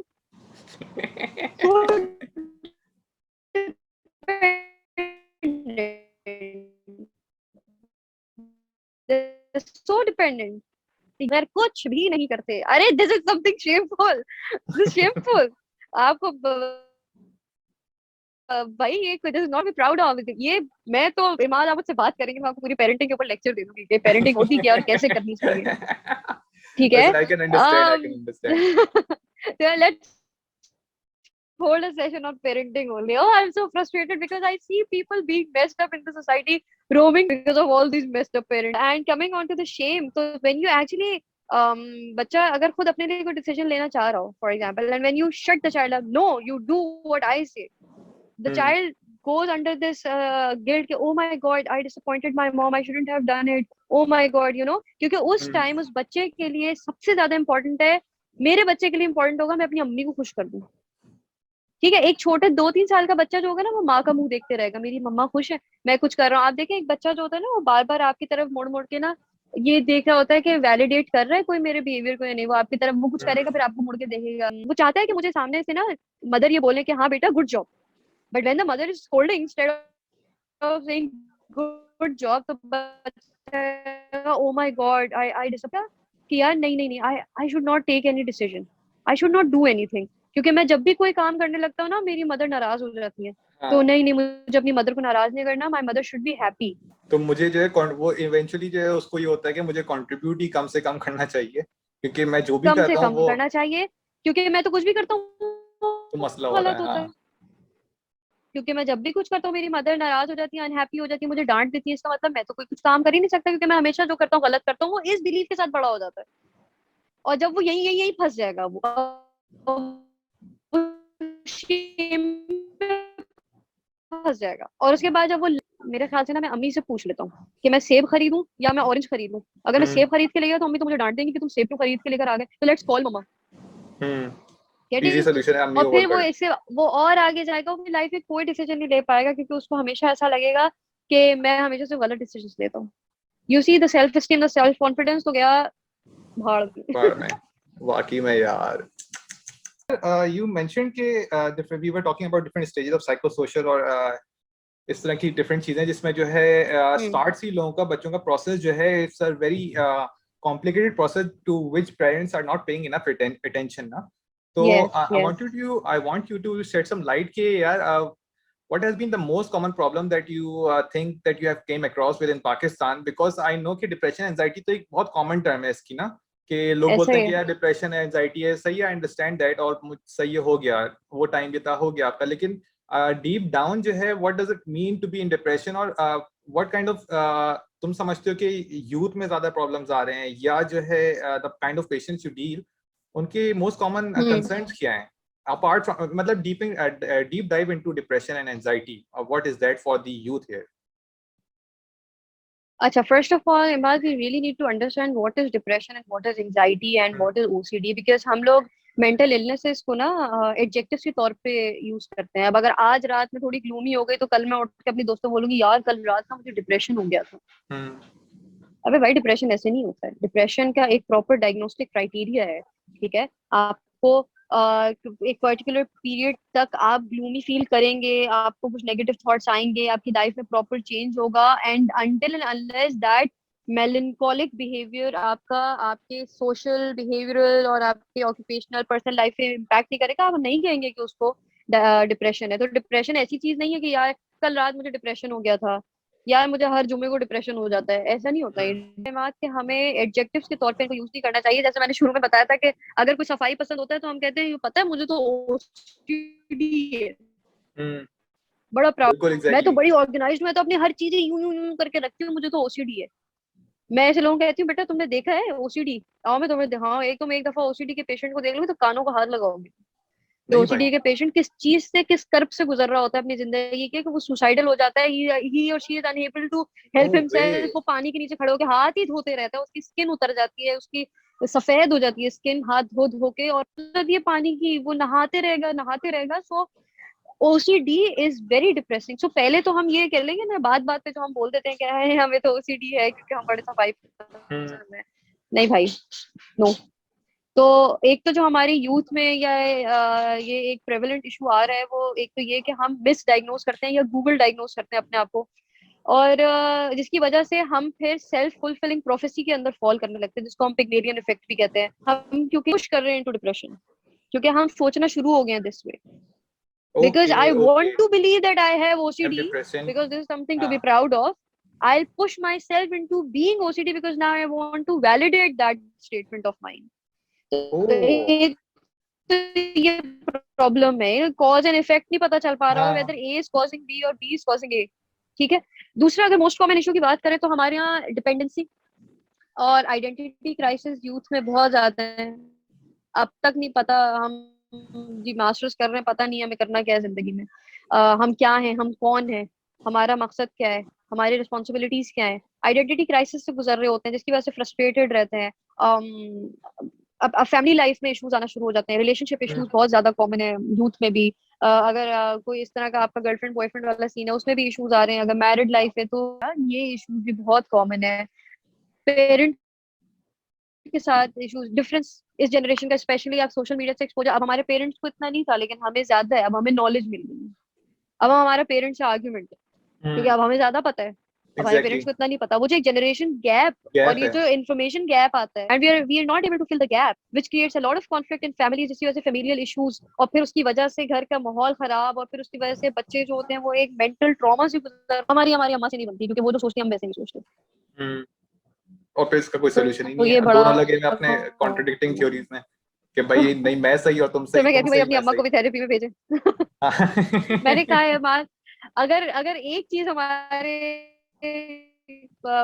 इस अगर मैं कंट्री की भी चलो बात करूं, तो हमारी कंट्री में सबको जरूरत है अपने आप को साइकोलॉजिस्ट को दिखाने की।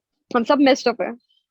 वाकई में आई यार। I I am not ashamed of telling, मैं खुद थेरेपिस्ट को अपने अपने आप को 2 दफा दिखा चुकी हूँ, मैंने प्रॉपर सेशंस लिए। For and yourself. I am actually proud of it कि थैंक गॉड मैंने ले लिया। मैंने, हाँ, फॉर माई सेल्फ। साइकोलॉजिस्ट तो मैं अब बनी हूँ ना। मैं जब बैचलर्स कर रही थी, I was going through a tough phase of my life, और उस time I had to seek therapy, and while even when I was doing my master's, I had to seek therapy then as well, and I'm proud of it. Thank God I've identified that I have an issue and I got it sorted, instead of getting, मैं अपनी family को effect करती, उसके बाद मैं अपने शादी होती है अपने हस्बैंड को, अपने बच्चों पे उसकी, तो वो भी फिर एक मेंटल पेशेंट बन के बड़ा होता। Thank God I went to the therapist and I got my issues resolve. अल्हम्दुलिल्लाह, I know now to some extent I am a mentally healthy person. वैसे पता है, यू मेंशन के thank God that you went to the therapist, but recently yes. We came across a very disturbing case, जिसमें I guess it was Manoor, जिनका जो है वो थोड़ा उसमें सा तनाक ही कट गए। नूर मुकद्दम, नूर नूर मुकद्दम। मुकद्दम, या तो वो बेसिकली यस। उसका जो जिन्होंने भी काटा था उनका गला, तो वो जो है उनको भी जो है he was also enrolled in the psychiatry, और वो ट्रीटमेंट जाहिर प्रैक्टिशनर जाफर। था। या तो वो प्रैक्टिशनर खुद भी थे। पता है क्या, ऑलरेडी जब हम पढ़ भी रहे थे, हमें इंस्टीट्यूशन इंस्टीट्यूशन का पता था। हमारे टीचर्स तब भी कहते थे कि भाई ये इंस्टीट्यूट बंद होना चाहिए, बिकॉज ये 3-3 6-6 महीने के डिप्लोमा सर्टिफिकेट कोर्सेज करा के लोगों को कहते थे हम ये थेरेपिस्ट है। तो हम क्या झक मार रहे हैं, 6-6 8-8 साल पढ़ाई कर रहे हैं, रिसर्च कर रहे हैं, एग्जैक्टली क्लाइंट्स देख ये रहे हैं, इंटर्नशिप्स बिल्कुल। पे जा रहे हैं। सुपरवाइजर के बगैर हम सीख भी नहीं ले सकते। मतलब even right now I am practicing and I have to have a supervisor, और मेरी सुपरवाइजर पीएचडी सुपरवाइजर है, वो उनको पता होना चाहिए मैं क्या कर रही हूँ। मैं उनकी मर्जी के बगैर और उनको बताए बगैर किसी हाँ पेशेंट का केस बिल्कुल नहीं देख सकती। बिल्कुल। दिस इज हाउ स्ट्रिक्ट हमारे ऊपर विजिलेंस होती है इसी। और यहाँ पे एक इंस्टीट्यूट तो 3-3 महीने के यू सर्टिफिकेट करा के कुछ घंटों में वो कह रहे हैं जी अब आप जो है प्रैक्टिस कर सकते हैं। तो हमारे यहाँ तो you you already know Imad, हमारे यहाँ इस कंट्री में चेक एंड बैलेंस तो वैसे ही नहीं है। फिर it's not only about psychologist, it's about people in any and every profession. क्या हमारे पास जाली डिग्री लेके डॉक्टर्स नहीं बैठे हुए? हम्म। हमारे यहाँ एक कंपाउंडर एक डॉक्टर के साथ 3 साल काम करने के बाद चौथे साल अपना क्लिनिक खोल के बैठ जाता है, क्योंकि उसको लगता है डॉक्टर के साथ काम करने में उसको नोहा हो गई और अब वो पेशेंट बैठ के देख सकते हैं, जब तक उसके पास कोई डिग्री नहीं थी। कितने इस तरह के प्रोग्राम्स हमारे रियलिटी बहुत शोज सारे इस तरह वैसे के होते यार। हैं, यार वाई जी हमारे मीडिया पे ये प्रोग्राम्स नहीं आते जिसमें वो छापे रहे होते हैं। तो इट्स हाँ it's with every profession, it's not only about psychology. ये हाईलाइट हो गया, आई अंडरस्टैंड, बहुत गलत हाईलाइट हुआ, बिकॉज ऑलरेडी साइकोलॉजी, एक साइकोलॉजिस्ट के पास जाना एक टैबू है। आज तक लोग नहीं बताते कि हम साइकोलॉजिस्ट के पास जा रहे हैं। ले उस पे भी फिर ये वाकया हो गया, तो जाहिर है it's I would say a very dark moment for psychology. लेकिन इट्स विद एवरी प्रोफेशन, हमारे पास झूठी डिग्रीज लेके तो फिर हर कोई घुसा हुआ है ना फील्ड ये में, है और वो देर ऑल क्योंकि मेसिंग अप, तो क्या कर सकते हैं। हाँ, और फिर ये भी है कि हमारे यहाँ ऐसी जब बकरा ईद आती है तो वेट्स बैठ जाते हैं हर जगह, कैंप लगा लगा के हम जानवरों के डॉक्टर हैं। अब आप गाय बकरों को कौन से टीके लगा रहे हैं हमें क्या पता, तो छोड़ देंगे इस बात को। यार वैसे you're राइट अबाउट दैट कि भाई बहुत सारे प्रोफेशन में इस तरह का है, और फिर हर प्रोफेशन के लोग भी फिर उसके हिसाब से एफर्ट्स कर रहे हैं कि यार ये चीजें ना हो। जो पीपल जो ऑनेस्टली और सिंसियरली वर्क कर रहे हैं उस प्रोफेशन में, they are trying really hard कि यार ये चीज ना हो। जैसे आप भी आए हो तो फिर आप तुम बोल लो कि यार एक सर्टेन क्राइटेरिया होता है, आप उस तरह एंड अप हो तो वो दैट्स गुड फॉर यू, और आप प्रोटोकॉल मीट यस। करते हो एक इंडस्ट्री को मीट करने के लिए। लेकिन definitely you also spoke about के डिफरेंट मेंटल इश्यूज हैं यहाँ पे। सही है, वी एग्री के बिल्कुल। देयर आर डिफरेंट प्लेटफॉर्म्स के जिसपे स्पेशली फीमेल के बारे में बात होती है। यू मेंशन के different after during pregnancy, after pregnancy, ये सारी चीजें, पोस्टमार्टम डिप्रेशन डिप्रेशन, ये सब स्टेट्स आती हैं। लेकिन what do you think about बिल्कुल द आते हैं। Main, what do you think about कि उस पे कितना काम हो रहा है? क्योंकि एक्चुअली हमारी व्हाट आई बिलीव इज कि हमारी सोसाइटी बहुत मेन डोमिनेटेड है, डिस्पाइट हम्म। बीइंग उसके साथ डिसएग्रीमेंट हो कुछ भी हो, लेकिन still the driving force hmm. Still the main patriarchal. Portion. तो अगर व्हाट वुड यू थिंक यार there is a problem with the men in the society, or how do you think mentally men are unstable of this society, या क्या उनके साथ issues हैं which can be really something to look on? the expectations that we already attach with the men of our society, एक तो वैसी वो problematic है उनके लिए। दूसरा के हम लोग एक लड़के के जब वो बच्चा होता है ना, तो भी हम उस वक्त उसके इमोशंस को दबा रहे होते हैं। वो आपने बहुत मशहूर है, आपने अक्सर सुना होगा, बेटा boys don't cry, main don't hmm. Cry. अब भाई क्यों नहीं क्राई? उसके क्या सेंटर्स, मतलब ये वाले सेंटर्स ब्रेन में नहीं है, क्या मसला है? Crying is an emotion. Exactly. या मेन से ये एक्सपेक्ट करना कि men is to be angry और ये valiant and this and that, आप मर्द को तो गुस्सा आए, मर्द तो वही मर्द है जिसे गुस्सा आए, तो ये हमारे यहाँ ना बड़ी गलत चीजें हम अटैच कर देते हैं, जिसकी वजह से सोसाइटी में प्रॉब्लम आती है कि men they go through a lot of emotional instability, बहुत ज्यादा, बहुत ज्यादा। Men are not allowed to cry. अभी रोएगा क्या, मेरे क्या लड़की की तरह रो रहा है। और इसके लिए तो हम यार वैसे ये तो ही बहुत सोशल कॉमन मीडिया है। बहुत ज्यादा, बहुत कॉमन है। क्या भाई, क्या मतलब है, लड़का रो रहा है तो क्या मतलब, लड़के जेंडर का इमोशंस क्या था उसमें? ये मुझे और कुछ चीजें समझ मतलब नहीं आती पाकिस्तान में कैसे है कि कुछ चीजें ऑटोमेटिकली जो है ना वो ऐसा किया गया है, ये पाकिस्तान तो में, लड़कियों की वर्ल्ड तरह कर रहा है। वाइड, वर्ल्ड अच्छा, wide. It's a world wide यार ये क्या फिनोमेनन। लड़कियों की तरह करे, मतलब हम लोग तो हर चीज, हाँ बिल्कुल ऐसे ही है, हर जगह है ऐसा। भाई अब अगर कोई मर्द अगर है, दिल का नरम दिल है, उसको देख के किसी चीज को रोना आ जाता है, या अगर उसको अपनी बात बोलने के दौरान रोना आ जाता है, तो आप जो है वो उसको अप्रिशिएट नहीं कर रहे, आप उसको उल्टा उसकी फीलिंग्स को अगेन इनवैलिडेट कर रहे हैं, और आप उसको ये बता रहे हैं कि ये तुम तो रोना ही नहीं चाहिए। क्यों भाई, उसके बटन थोड़ी ऑफ होकर आए हैं ऊपर से। दूसरा बिल्कुल। फिर अगर गुस्सा कर रहा है तो देखो, मर्द को तो गुस्सा आ जाता है, तो अगर औरत के साथ वो गुस्सा कर रहा है, अपनी बीवी के ऊपर, बहन बेटी के ऊपर अगर वो गुस्सा कर रहा है, तो बंदा, और दूसरे लोग समझा रहे हो, देखो बेटा बाप है ना, गुस्सा तो आ जाता है, बेटे को बेटा भाई है ना, भाई ऐसे ही होते हैं, गुस्सा आ जाता है। अरे भाई क्यों? तो ये जो गलत एक्सपेक्टेशंस होती है ना, ये गुस्सा आ जाता है। Again anger is a very healthy emotion if you channelize it positively, ठीक है। हम्म, हम यही कहते हैं कि हम कि गुस्सा आना इज वेरी नेचुरल, ठीक है। हम्म, आप उसको चैनलाइज करें तरीके से, तो आपको कल को एंगर इश्यूज भी नहीं होंगे। हमारे पास, ये आपने पूछा, यूथ में एंगर इश्यूज का प्रॉब्लम बहुत आते हैं, कि आते हैं क्लिनिक में बैठ के, हमें गुस्सा बहुत आता है, हम बताएं क्या करें। And मर्दों की तरफ से बहुत प्रॉब्लम्स आती हैं, क्लिनिक में बैठते हैं, अपनी एंगर मैनेजमेंट कहते हैं हमें सिखाएं, हम उनके फिर 8-8 10-10 सेशंस लेते हैं, उनको एंगर मैनेजमेंट सिखाते हैं, ताकि वो अपने इस एंगर के इमोशन को रेगुलेट करें, क्योंकि उनके लिए, हमारी सोसाइटी के लिए, it's okay for a man to be aggressive, हाँ एग्जैक्टली, एक बट नॉट माचो को ओके थोड़ा सा। बेसिकली फिजिकली एग्रेसिव होना इज हाँ फाइन, वर्बली एग्रेसिव होना for a man is to be fine. तो हमारे लिए जाहिर है मर्दों को लेके बहुत इश्यूज होते हैं, बहुत ज्यादा, मतलब अनकाउंटेबल, अगर मैं काउंट करूँ तो वैसे मेरे व्हाट हिसाब वुड से यू तो मेंटल सजेस्ट के illness is. what would you suggest के since anger being one of the major driving force के जिसकी वजह से men they face problem, तो what would you suggest कि यार इन चीजों पे कैसे वर्कआउट किया जाए? Of course I'm not expecting कि एक पूरा साइकोलॉजी थेरेपिस्ट वाला चीज, लेकिन genuinely अगर कोई बंदा जो है वो थेरेपिस्ट को विजिट ना कर सके और एक्चुअली में he wants or to improve himself for the better, तो how would you suggest कि यार कर सके? क्योंकि it's not कि men का सिर्फ घर से ताल्लुक नहीं है, they have to face a lot of different हाँ पीपल, सही है? तो वो definitely. How do you would you suggest कि ही वर्क्स दैट आउट अगर उसको साइकोलॉजिस्ट को अप्रोच नहीं किया है, जस्ट लेमैन नहीं बंदा है? करना है अगर तो communication, communicate whatever you're feeling. If you're feeling angry, communicate instead of lashing out, talk, please talk. मतलब सेल्फ हेल्प से तो यही होता है कि अगर आपको किसी इंसान पे गुस्सा आ रहा है, तो थोड़ा सा अपने इमोशन को काबू करके उसको बता दें आपको इस पे गुस्सा आ रहा है तो क्यों आ रहा है, instead of keeping it inside you and pent up हो रहा है, फिर वो एक वोल्केनो की तरह फट रहा है। उससे बेहतर है कि जैसे जैसे गुस्सा है उसको आप अपने सिस्टम से निकालते रहें। वो गुब्बारे की तरह नहीं फुलाए, वो बस फिर इतना फूल जाए कि वो भट करके फट जाए, और जी बस फिर वो basically that is the aggressive part, और वो आपने एक पूरा हशर नशर कर दें, लैश आउट कर दें, आउटबर्स्ट हो आपका।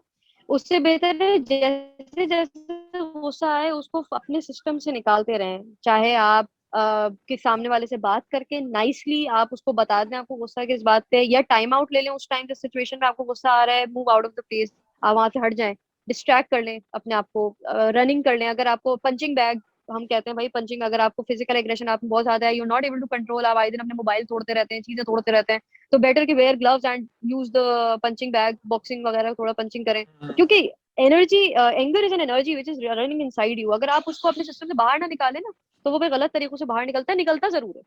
या तो वो एक्टिव एग्रेशन के थ्रू निकलेगा, या वो पैसिव एग्रेशन के थ्रू निकलेगा।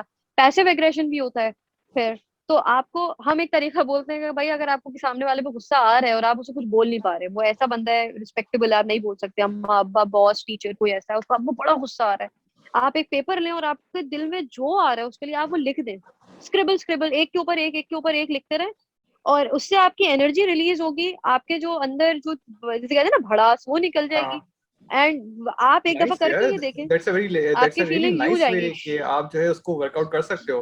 क्योंकि ये तो बहुत कन्वीनियंट बिल्कुल है, अगर बिल्कुल। मुझे भी कभी गुस्सा आ रहा है कि कोई बॉस के ऊपर कोई बात हो रही है, कोई भी ऐसी चीज डिस्कशन हो रही है, तो I can simply just right it down or if that helps, then right it down, scribble, और आप you'll feel कि आप अभी स्क्रिबलिंग कंप्लीट भी नहीं होगी, you'll feel okay and you just crumble the paper, फाड़ के फेंक जरूर देना भाई उन तक ना पहुंचे तो ये है कि एंड वंस ये कम से कम आपका जो वो वाला पीक पे जो एंगर जाता है ना, ये उसको कंट्रोल कर लेता है। उसके बाद जब आप थोड़े से ठंडे हो जाते हैं, फिर आप भले जाएं, आप बॉस से नाइसली नेक्स्ट डे बात कर लें, सर कल ऐसी ऐसी बात हुई थी, अम्मी कल ऐसी ऐसी बात हुई थी, मुझे अच्छी नहीं लगी, आप इसको ऐसे भी कह सकती थी, for example whatever it is, just talk it out, कहने का मतलब है।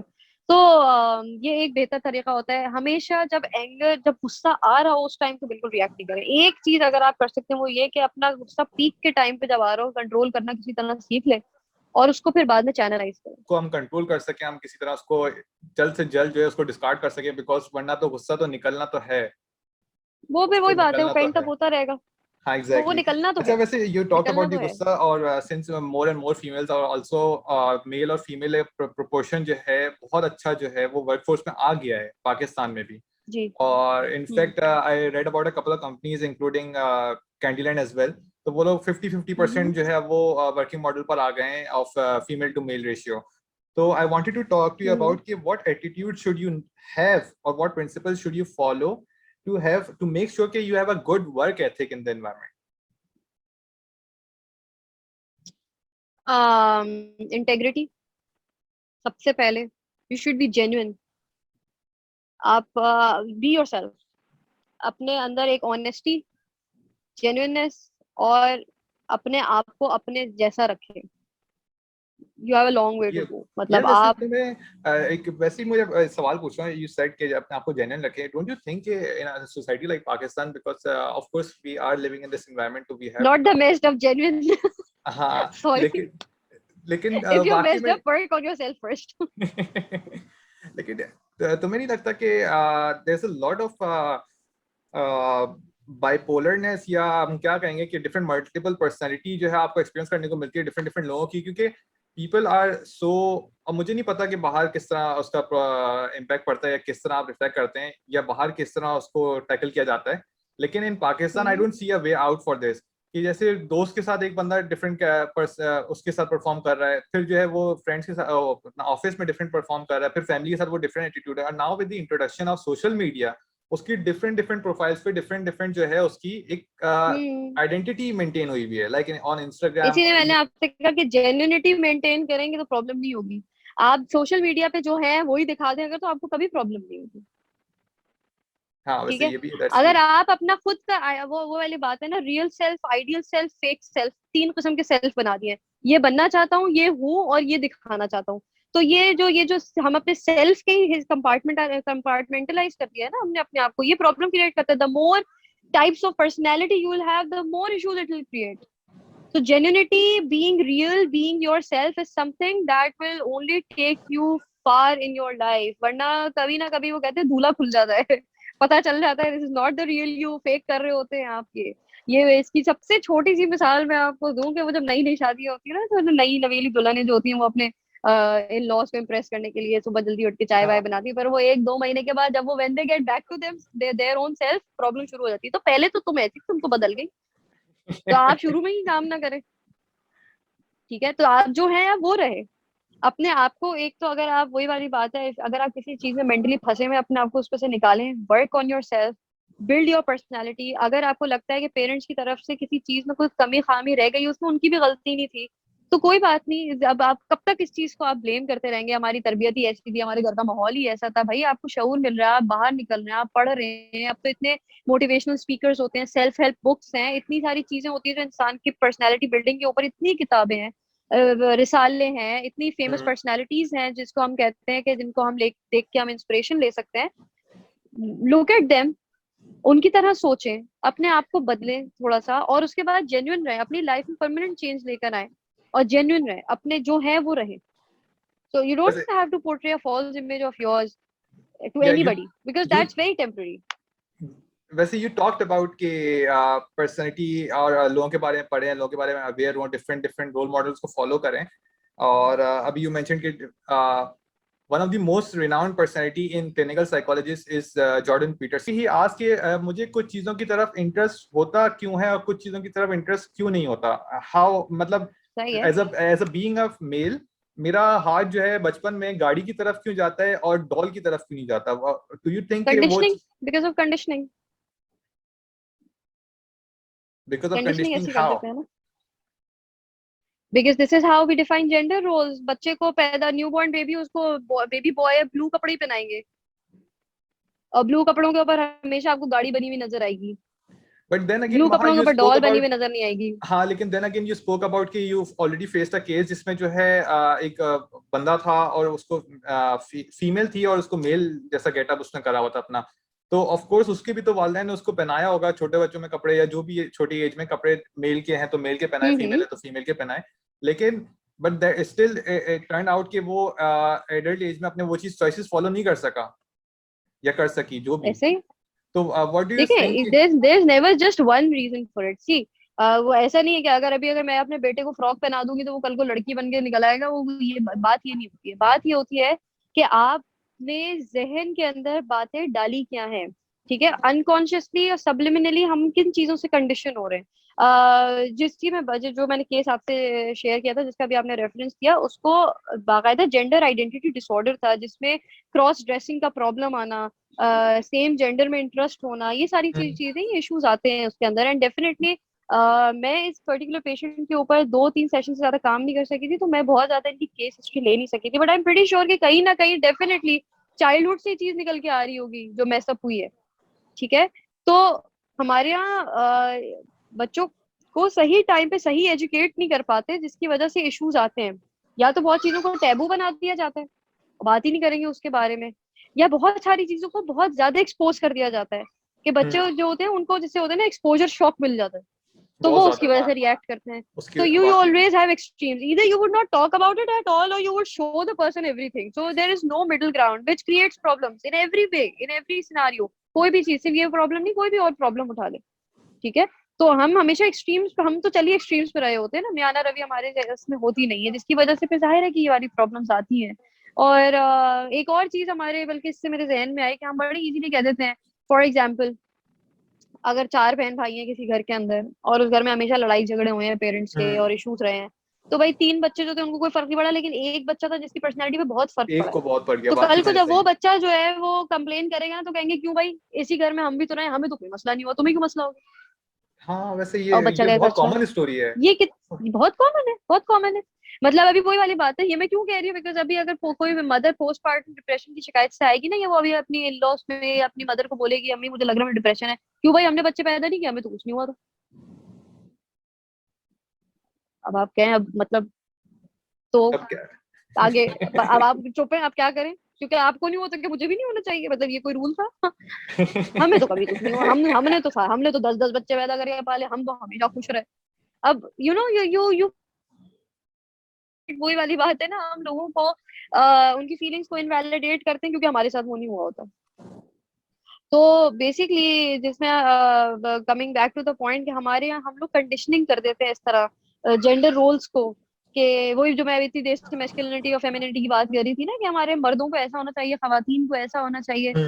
ठीक है, कुछ रिलीजियस कुछ हमारी बाउंड्रीज होती हैं जिसमें we have to act that way, लेकिन अगर जहाँ नहीं है, कुछ हमारे रिलीजियस इतने बाउंड्रीज नहीं होती जितनी कल्चरल बाउंड्रीज होती हैं। ये मैंने अपनी इस फील्ड में रियलाइज किया है कि हमारे रिलीजन हमें इतना ज्यादा बाउंड नहीं करता है चीजों से, जितना हमें हमारा लगता है, कल्चर हमारा करते हैं। ये ये जहन है, वैसे आई हर्ड ऑफ जितना द टर्म हमारा कि कल्चर हमें बाउंड करता है। एग्जैक्टली कल्चर ओवर रिलीजन का टाइम हम अभी फेस कर रहे हैं, कि कल्चर हमारा बहुत ज्यादा स्ट्रांग हो गया बिल्कुल। है रिलीजन से। बहुत ज्यादा ये प्रॉब्लम हमें, क्यों मैंने आपसे कहा कि आइडेंटिटी क्राइसिस में है, लोगों ने पता ही नहीं है, क्योंकि वो बड़ी मिक्स्ड, अभी बड़ा मिक्स्ड कल्चर, कल्चर ही नहीं समझ में आ रहा है क्या। थोड़ा हमने सब कॉन्टिनेंट होने के नाते, जब पार्टीशन से पहले थोड़ा सा इंडिया का कल्चर ले लिया हमने, फिर थोड़ा सा जो है, अब वो ग्लोबल विलेज होने के सोशल मीडिया की वजह से थोड़ा सा वेस्टर्न कल्चर ले लिया है, थोड़ा हाँ। सा उसके अंदर नमक बराबर इस्लामिक कल्चर भी आ गया है, तो कुछ समझ नहीं आ रहा ना, हम हैं कौन, हम कौन है, हमें नहीं पता। हम हम ना बाकी पूरे में हम ना पूरे इंडियन हैं, ना हम पूरे पाकिस्तानी हो रहे हैं, ना हम पूरे वेस्टर्न हो रहे हैं, ना हम पूरे कोई एक चीज नहीं है। ये चीज हमारे यूथ में, हमारे जो नौजवान नस्ल है उनके अंदर आइडेंटिटी क्राइसिस लेकर आ रही है, स्पेशली एडोलेसेंस, जो अभी चाइल्डहुड से एडोलेसेंस की तरफ जो बच्चे जा रहे हैं, वो तो उन्हें तो पता ही नहीं हमने करना है कि हम कौन है। अब उनने पूछा आप कौन है, उन्हें नहीं समझ में आएगा वो फोन, वो आपको नहीं जवाब दे पाएंगे। बेसिकली हमारी सोसाइटी में ये बहुत ज्यादा लैक करता है कि एक एक पर्टिकुलर कल्चर या एक प्रिंसिपल फॉलो करना ना, वो आधे अधूरे, वो जैसे कहते हैं कि हम थोड़े नीले भी हो जाए, थोड़े पीले भी हो जाए, तो वो कुछ समझिए, फिर आपका अपना एक नया रंग निकल के आ हाँ जाता है, तो कुछ समझ नहीं आ रहा कि हम क्या करें। हम थोड़े ये भी हो लें, थोड़े वो भी हो लें, जिसकी वजह से आप आइडेंटिटी क्राइसिस में जाते हैं। हम मुसलमान तो हैं, लेकिन हम थोड़े से वेस्टर्न भी हो जाएं, लेकिन हम मुसलमान रहें, लेकिन कल्चरली हम जो है वो थोड़ा सब कॉन्टिनेंट का भी कल्चर फॉलो कर ले, तो अब कुछ पता नहीं हम है कौन, हमारी यार वैसे आइडेंटिटीज जो है वो मेस्ड अप है। वाकई में and being in this state, we are making the biggest decisions of our life. हाँ, मतलब ऐसे ही है, हम वाकई में यही हम अपने प्रॉब्लम है। हाँ, बच्चों की शादियां का सोच रहे हैं, हम घर आगे बढ़ाने का सोच रहे हैं, हम चीजें आगे ले जाने की सोच रहे हैं, करियर चॉइसेस पता नहीं क्या क्या, और हमारी जो मेंटल स्टेट है वो इतनी ज्यादा कॉन्ट्रडिक्टिंग और जो है वो एक दूसरे से कॉन्फ्लिक्ट कर रही है, और उसके ऊपर हम बिल्कुल डिसीजंस बेस कर रहे हैं। लेकिन ऐसे ही है। ये थोड़ा सा इशू है ऑफ कोर्स, लेकिन people are still working out their ways और trying to grow them as a person as well, which you also did by founding or by being an entrepreneur as well. So I also wanted to talk about कि तुम्हारी entrepreneur journey कैसी थी, how did you got yourself into this entrepreneur side, क्योंकि clinical psychologist is already a very demanding job, और फिर तुम of course तुम different type of people से मिले हो, फिर उनके प्रॉब्लम अंडरस्टैंड कर रहे हो, फिर उनसे थक भी रहे हो, फिर तुम्हारा अपना भी तो एंगर है ना, जो कि ऑफ कोर्स डिफरेंट जगहों पे फैमिली पे या आई हर्ड के यू माशाल्लाह गॉट मैरिड, तो हम्म तुम्हारे अपने हस्बैंड पे भी जो है वो रिफ्लेक्ट होता होगा, तो which is a very difficult task hmm itself, और प्लस उसके साथ एंटरप्रेन्योरशिप मैनेज करना, तो how how are you doing that?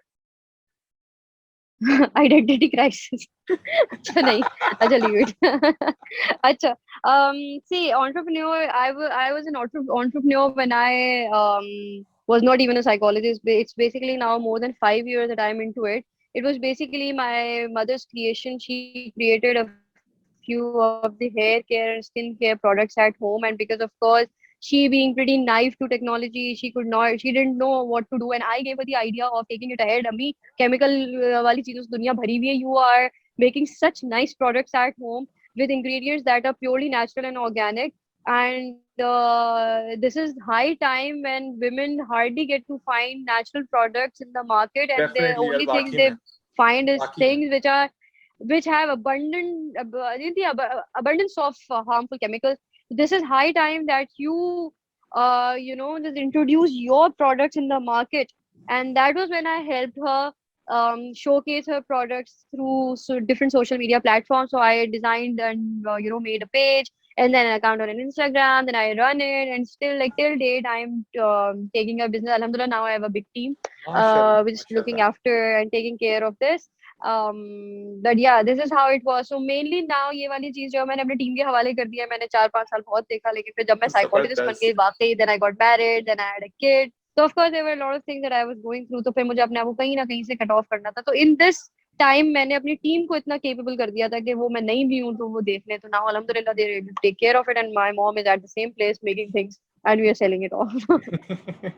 जबरदस्त यार माशाल्लाह, क्योंकि मैं बहुत इंस्पायर हुआ था कि यार finally people are thinking about the organic stuff as well, क्योंकि we have a lot Yes. Of chemical और ये सारा शिट तो है, लेकिन we need a lot of entrepreneurs जो कि जो है। अच्छा, प्लस पता है मैंने नोटिस किया है, एंटरप्रेन्योर्स आते तो हैं हेयर कॉइल और स्किन केयर वाली साइड पे, लेकिन they naturally don't make a brand out of themselves, वो फिर एक छोटे से लेवल पे Hmm. रहते हैं और वो एक्सपेंड नहीं करते, बट आई एम श्योर कि तुम्हारा केस अलग होगा, प्लस तुम्हारी माँ जो है वो इतनी ज्यादा, उन्होंने एक सीक्रेट फॉर्मूला निकाल लिया है, तो आई एम अंडरस्टैंड कि इंशाल्लाह तुम लोग इसको फॉलो करोगे डेफिनेटली।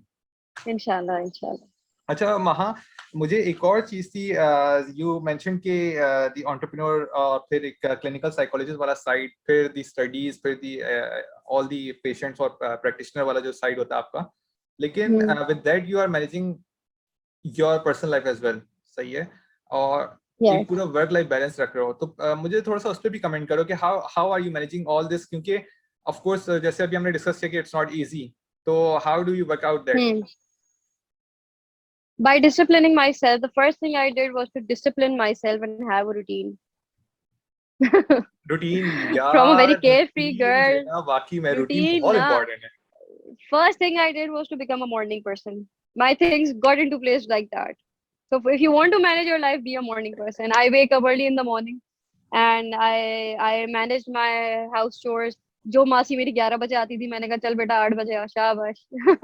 तो उसको 8 बजे बुलाया, उससे पहले फिर मैं और जल्दी उठूं, मैं 7 बजे उठूं, making sure that I prepare the breakfast and everything, so that when you know the maid goes, तो मैं, मेरे पास फिर सिर्फ जब घर का कोई काम नहीं होगा, I I cook in the morning, तो ताकि दिन भर में खाने की टेंशन नहीं हो। So I manage my house chores in the morning, and then I have the rest of the day to spend time with my child. Do when he sleeps, I make sure to do my work. When I put him to sleep, and then I have like an hour or so to do my work related things. The copy checking कर ली, lesson planning कर ली, थोड़ी थोड़ी assignments check कर लिए, nice तो यार, वो कर माशाल्लाह, लिए। That's great.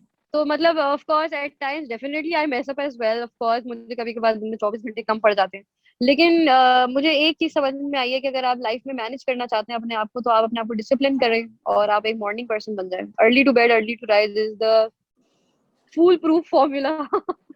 वाकई में यार, वाकई में यार, ये चीज है जो कि लोगों को अंडरस्टैंड करनी चाहिए, क्योंकि अब जो ना हमारा यूथ का जो कल्चर है और जिस तरह यूथ टर्न अराउंड हो रही है, there is a lot of people के वो बोलते हैं यार देर से सोते हैं। हमारे कराची में कितना मशहूर है कि जो है ढाबे जो है वो रात 12, 2, 2, 3, 3 बजे तक खुले हुए हैं, और working night man. Life, night life. हाँ, night life, city of the night, पता नहीं क्या क्या इसको टाइटल मिले हुए हैं, जो बात है योलो और ये सब नाइट चीजें लाइफ, हैं यस। कि यू ओनली लिव वंस। तो लेकिन नहीं, हमने भी किया। Imad, when you don't have, you can afford it when you don't have responsibilities, it's luxury. हाँ, I was just asking about the same question कि डू यू थिंक कि ये हमारी स्टेजेस ऑफ लाइफ है, और दिस इज समथिंग कि we are born with, this is something कि यार मैं नेचुरली कुछ करना चाह रहा हूँ, या this is the society provoking me to do it?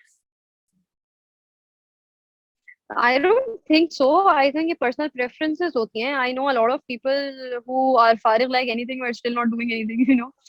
The reason maybe why they're फारिग, मतलब कि अभी उनके ऊपर कहने का मतलब है इतनी responsibilities नहीं है, लेकिन उसके बावजूद भी तो they don't prefer it. कुछ लोग होते हैं उनके ऊपर बहुत सारी responsibilities होने के बाद भी they want to take out the me time. So it's all your priorities, how you set your priorities. So it depends from person to person. This is just individual choices, I believe. इसमें कोई society वाली ऐसे I don't think चीजें होंगी, मेरा नहीं ख्याल। As long as you are able to manage your life well, good to go. वैसे ये पता काफी ट्रू है, क्योंकि लॉट ऑफ पीपल, लोग ये कहते हैं कि यार, या यूथ में ये बहुत कॉमन होता है कि यार मेरे साथ ये हो गया, मेरे साथ ये हो गया, और एडल्ट जो वो होते हैं वो यही समझा रहे थे कि भाई this is not happening to you, this is happening to everyone in fact, and जो तुमने चॉइसेस लिए हैं you are only accountable for that. तो वो एक है कि वी नीड टू अंडरस्टैंड कि यार we are accountable for our choices, और इट्स नॉट द सोसाइटी कि जिसमें मसला है, इट्स द मसला इन अस। Being said, with that being said, I have a final question for you, Maha. What do we currently do that which adds most quality and a meaning in our life? What would you suggest in the last? Quality and meaning to life. Yeah. Again, being disciplined. If a person does not have discipline in his or her life, you cannot expect to have you cannot expect that person to have a life that has quality.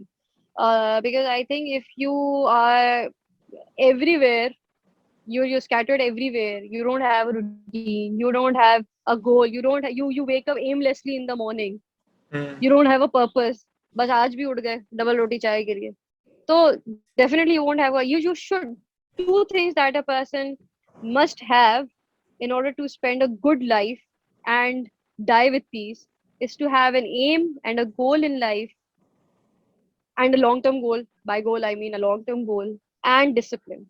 If you have these two things, आपकी वो नैया पार हो गई वाली बात है। कोई मसला नहीं होगा इंशाल्लाह। Yes. चलो, nice meeting you, Maha. Yeah, it's been a great pleasure. Thank you so much. It's been a long time plus as well, क्योंकि we have been known each other first since school. So it's really nice meeting you. Thank you so much for your time.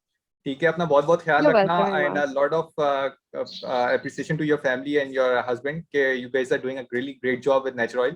और Oh yes, yes. yeah, तो thank you so much to being on the platform. इंशाल्लाह फिर तुमसे मुलाकात होगी। Inshallah.